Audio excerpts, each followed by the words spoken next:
ሰላሙ አለይኩም ወራህመቱላሂ ወበረካቱ። ውድና የተከበራችሁ የዚህ ቻናል ቤተሰቦች፣ ቅድም በላይቭ ፕሮግራማችን ላይ የኔትወርክ መቆራረጥ ስላጋጠመኝ በገጽ 141 ላይ ያለውን ወሳኝ ሀሳብ በአጭሩ በኦዲዮ ላካፍላችሁ ብዬ ነው። ብዙዎቻችን ውርስ ሲባል የትልልቆች ጉዳይ ብቻ ይመስለናል።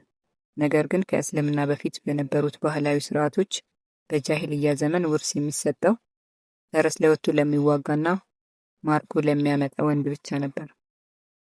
በዚህም ምክንያት ሴቶች፣ አቅመ ደካሞችና አቅመ አዳም ያልደረሱ ህጻናት ሙሉ በሙሉ ከውርስ ይገለሉና ይበደሉ ነበር።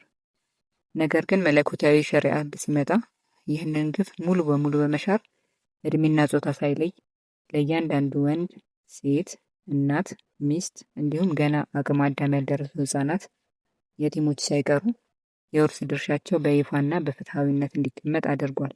በእስልምና የውርስ ህግ ውስጥ የህፃናት መብት የሚጠበቀው ገና ሳይወለዱ በማህፀን ካሉበት ጊዜ ጀምሮ ነው። ህጉ ለእያንዳንዱ ወንድ እንደ ቤተሰብ መሪ፣ ለሴቶችና ለህፃናት የሚገባውን መብትና ከለላ በአስተማማኝ ሁኔታ ያስቀምጣል። ይህ መጽሐፍ እያንዳንዱ ወንድ እንደ ቤተሰብ መሪ ሊያውቀውና ሊማሩ የሚገባ ወሳኝ የህግ እውቀት የያዘ ነው።